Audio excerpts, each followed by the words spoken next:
શહેરની ભીડભાડવાળી કોર્ટના room number 24માં પંખાનો અવાજ ગૂંજી રહ્યો હતો. એસીની ઠંડક હોવા છતાં વાતાવરણમાં એક અજીબ ગરમી હતી. કઠેડામાં એક 75 વર્ષના માજી ઊભા હતા. નામ હતું પાર્વતીબા.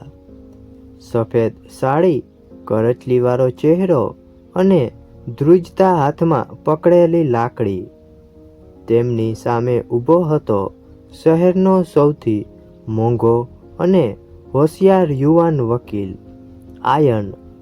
આયનનો રેકોર્ડ હતો કે તે ક્યારે કેસ હારતો નહીં, પણ આજે તેની સામે એક એવી વ્યક્તિ હતી જેની સામે જીતવું પણ એક હાર સમાન હતું.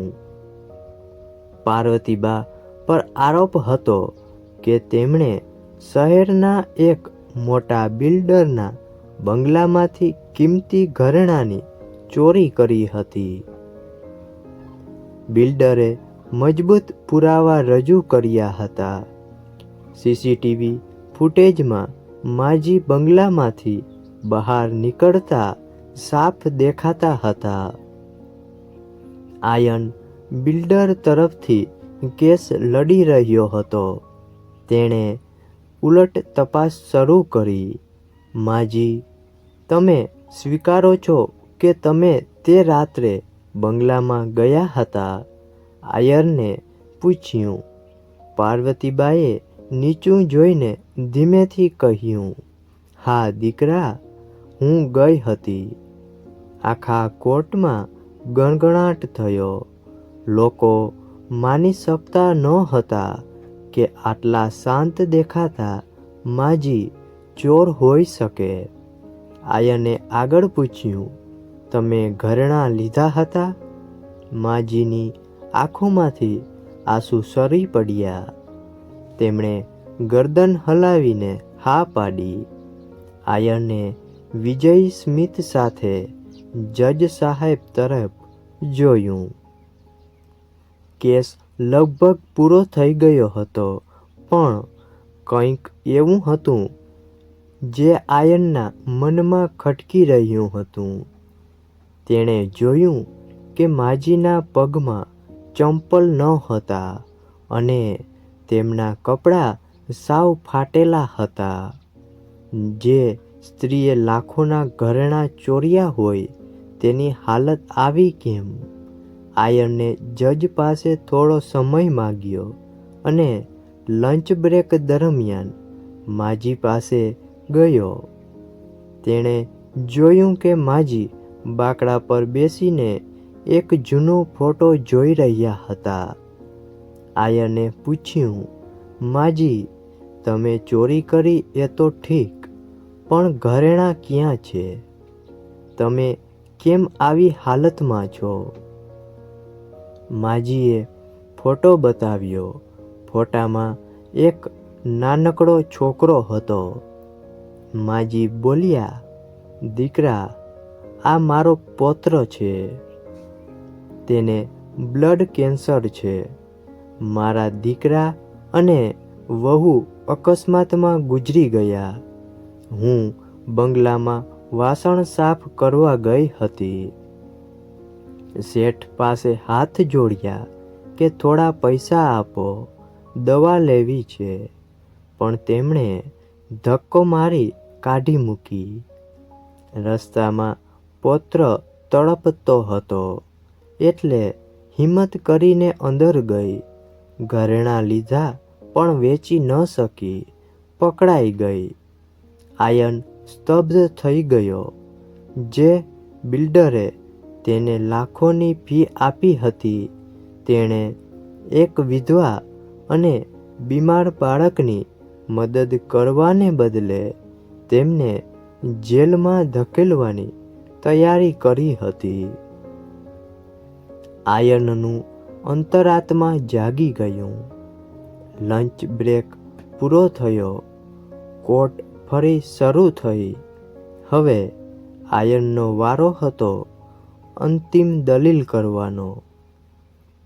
બધાને લાગતું હતું કે આયન માજીને સજા અપાવશે, પણ આયને કંઈક અલગ જ કર્યું.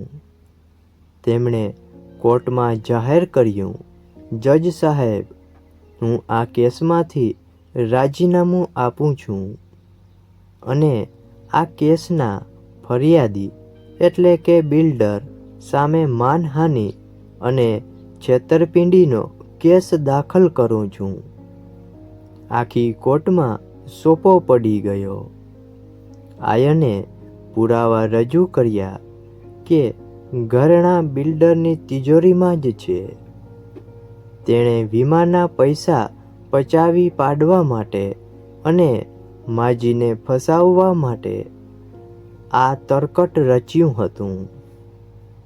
સીસીટીવીમાં માજી જે થેલી લઈને નીકળ્યા હતા તેમાં ઘરેણાં નહીં પણ એ બંગલાનો કચરો હતો જે તેમણે બહાર ફેંકવાનો હતો. આયને પોતાની પાસે રહેલી પૂરેપૂરી ફી માજીના પૌત્રની સારવાર માટે કોર્ટમાં જમા કરાવી દીધી. તેણે જજ સામે હાથ જોડીને કહ્યું, સાહેબ, કાયદો આંધળો હોઈ શકે પણ ન્યાય નહીં. જો આ માજી જેલમાં જશે તો માનવતા મરી જશે. જજે પુરાવા તપાસ્યા. બિલ્ડરની પોલ ખુલી ગઈ. તેને દંડ ફટકારવામાં આવ્યો અને માજીને નિર્દોષ જાહેર કરવામાં આવ્યા. જ્યારે પાર્વતીબા કોર્ટની બહાર નીકળ્યા ત્યારે આયન તેમની સામે ઊભો હતો. માજીએ તેના માથે હાથ મૂકીને આશીર્વાદ આપ્યા. દીકરા, તું જીતી ગયો. આયરને હસીને કહ્યું, ના માજી, આજે પહેલીવાર હું કેસ હારીને જીત્યો છું.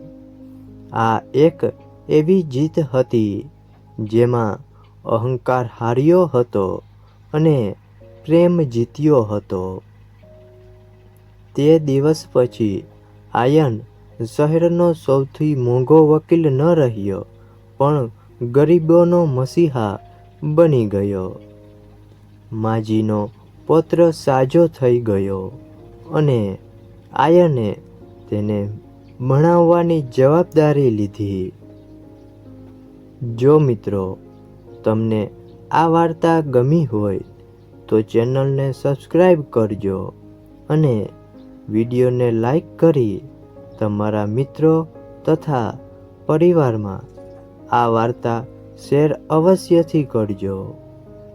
અને હા, તમારા પણ જીવનમાં આવી કોઈ ઘટના તમારા દ્રષ્ટિ સામે આવી હોય તો કોમેન્ટ અવશ્યથી કરજો.